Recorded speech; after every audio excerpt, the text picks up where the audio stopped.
Alright, so Teacup is a brand new series loosely based on the book Stinger by Robert McCammon, which I've read up on some lore from the book, but since this series follows different characters, you're not really missing anything if you haven't read it. The things we encounter though and the way they behave is pretty much the same, but I don't want to spoil anything for anyone who hasn't read the book and also have no clue what the hell this show is about. Also, the horror legend James Wan is an executive producer on the show, but keep in mind though that he is one of many on this project and his name is more than likely being used to market the show, rather than the show pulling a lot of creative influence from him if I had to guess. And you guys already know how they are when a big name like James Wan is just lightly connected to a project like this. And let's be honest, James Wan could have just came and took a piss on set and they would have put his name behind it, I'm sure. But anyway, let's just dive into this thing blind for those of you who haven't seen the first 2 episodes yet. And for those of you who have, well, let's just theorize on where things are going. So anyway, the first episode starts off in the woods with a woman who is desperately trying to escape from zip ties, who's also being chased by a dog.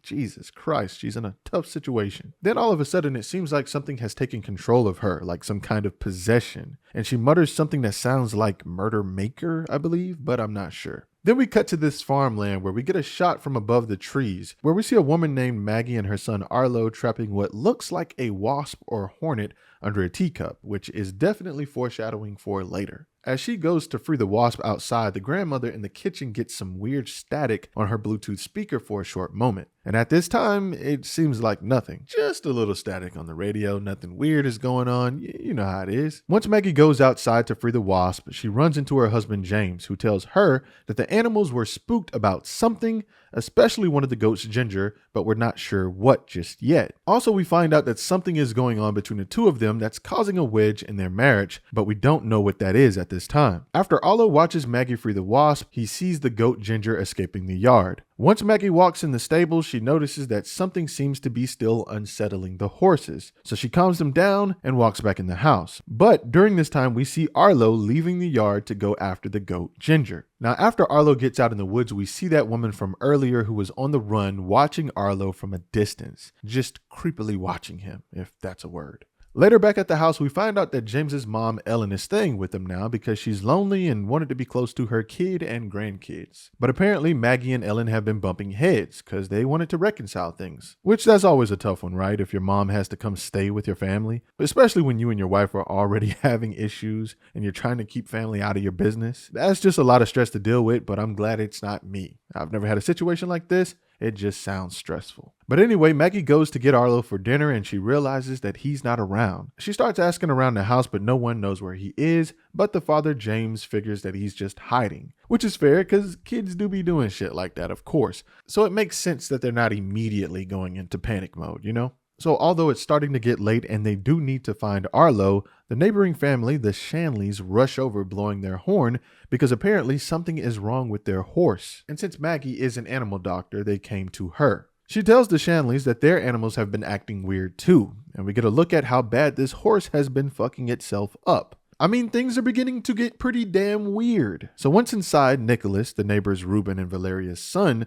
tells the family how the horse just started grinding its head against the fence until he fainted. Like, what the hell is going on in this damn show with the animals? What's going on? So anyway, once in the kitchen alone together, the grandmother Ellen tries to play some music to calm Nicholas. But the radio goes crazy again and Nicholas reveals to her how the same weird shit was happening to their radio in the car on their way there. Outside, Maggie and Reuben are trying to help this poor crazy horse, and inside, James and Valeria seem to be hiding something, but we're not sure what, but it seems like they might know something maybe about the strange occurrences, or maybe they've just been sleeping together. Who knows? So finally we cut back to Arlo after running his little ass out in the woods behind the goat, and he ends up running into the crazy bloody woman. And this is turning out to be a pretty decent first episode, I must say. Also out in the woods while looking for Arlo, James and Maggie's daughter Merle is out with Nicholas. And he's just being cringy, attempting to try to flirt with her, and I don't know, maybe it's going somewhere. Kids kind of like that awkward stuff these days. Then we also find out while James and Valeria search for Arlo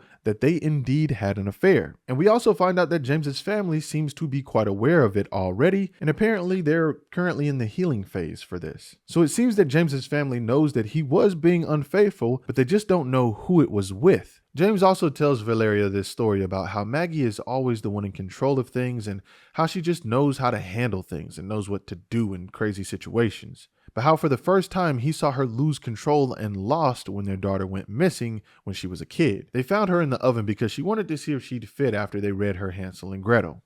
Yep, that's kids for you. Eventually, Merle and Nicholas meet back up with James and Valeria, and they were able to find the neighbor's dog and the damn goat, but unfortunately not Arlo. They see another random dog / coyote whatever shoot through the woods, but decide it's just time to head back home. Shit's getting creepy out here. Then we finally cut back to Arlo where we see the weird creepy ass woman standing over him in the woods. Then she goes and stares into his eyes with her mouth wide open, and then we see something pass through the woman's eyes, and then it passes through Arlo's eyes, like she just sent something into his body. Then back at the house, the next set of neighbors, Donald and his wife, pull up, with perfect timing too, to see that their dog Duke has been found. James tells Donald how they probably saw some coyote out in the woods. Then Donald reveals to James that that wasn't no coyote, that was probably the same rabid dog that they saw from earlier. And Donald just seems trigger happy, so he just wants to go kill it. At this time, we see Arlo walking back up and he's all bruised up, repeating the same shit the woman from earlier was muttering. And at this point, I think it's safe to say that whatever was in her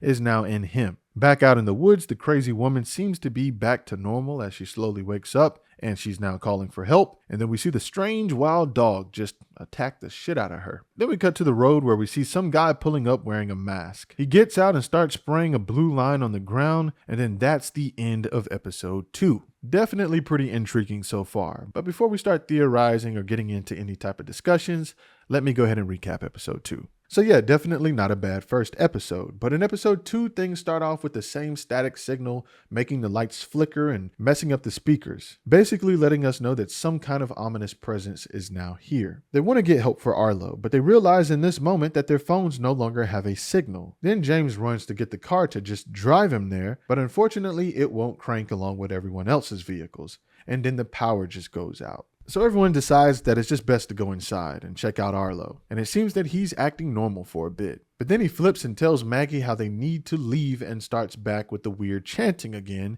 before fainting again. In the kitchen, Ellen, Valeria, and Donald's wife Claire speculate on what the hell might be going on with Arlo. Then outside at the stables, James and Ruben are preparing to go find help on horseback. But before they have a chance to leave, they see the mysterious visitor parked at the front of their driveway. Now, after running over, the mysterious man uses a whiteboard to write the words, "Don't cross the line." Also, we noticed right off the bat, which was a detail that I forgot to mention, which is the fact that this guy's vehicle is working. So number one, that means that not everyone is affected by these occurrences. And then number two, I'm thinking that this has something to do with the line that was drawn at the end of last episode. Of course, James and Ruben tells the guy that Arlo needs help and how they can use his car. Then the guy pulls out a gun and once again points at the whiteboard to reinforce the message.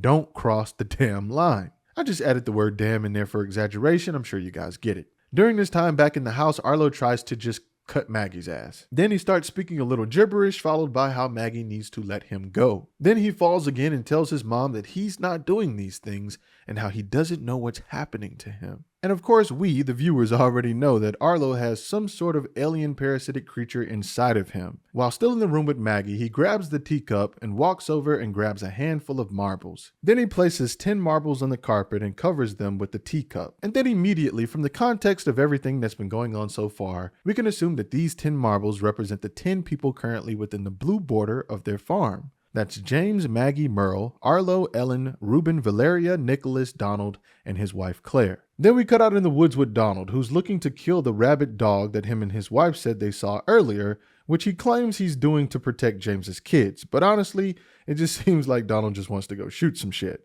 I mean, let's be honest, he couldn't wait to go grab that rifle. While out in the woods, Donald trips over the woman's mauled corpse and turns around to see that the dog that he's been looking for is now hovering over his rifle.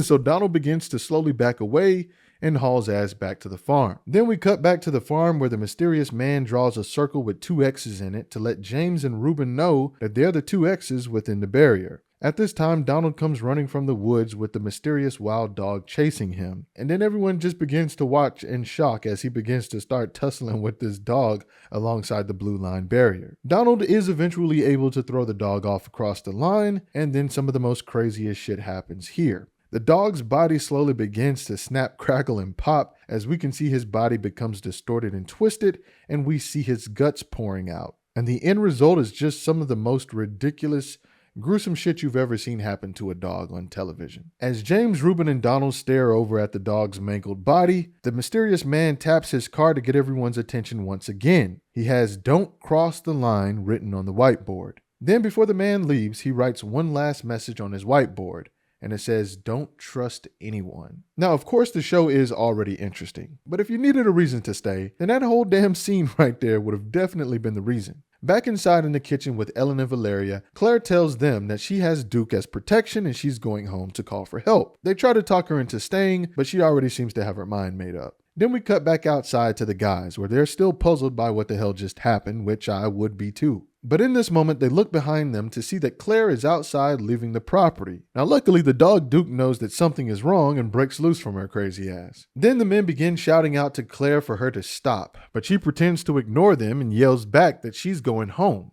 Donald tries his best to keep Claire from crossing the line, but she fights him off and falls her little ass over the line. As Donald reaches out to grab and save her, we just see his hands slowly start to distort, and we see the skin melting off his fingers and arm. Then Donald is just forced to watch his wife slowly become a mangled, gory, messy corpse statue with the guts hanging out. Then back inside, the alien inside of Arlo takes the wheel again and tries to communicate with Maggie through a dictionary by telling her that they are trapped. Then afterwards, Arlo snaps out of it and tells Maggie that the man inside his head says they need to hide because it's coming and it kills everyone that gets in its way. And then that's how episode 2 ends. So I'd say it's been pretty clearly established that the family is stuck underneath a dome-like shape resembling a teacup, which is where the title of the series comes from. And so far, I would also argue that it's pretty clear that this alien creature can jump around into any host because of the way it jumped inside of Arlo and the mysterious visitor telling everyone to not trust anyone, implying the idea that this thing could be anyone, sort of like The Thing, one of my favorite horror films. So right now it seems like everyone is a sitting duck, and we do not know if this thing is malevolent or not, which I guess we'll just have to see while watching the series. But I would definitely say that the first 2 episodes were pretty interesting and the pacing was fairly decent, and things do get moving without much of a delay. So yeah, no complaints right now, and I'm interested to see where things go. And to you guys, make sure to leave your thoughts down below because I am curious to know if you guys are watching this right now. Does it have your attention? Were the first 2 episodes enough for you to be hooked currently? I'm definitely curious to know. But until next time, I thank you guys for watching.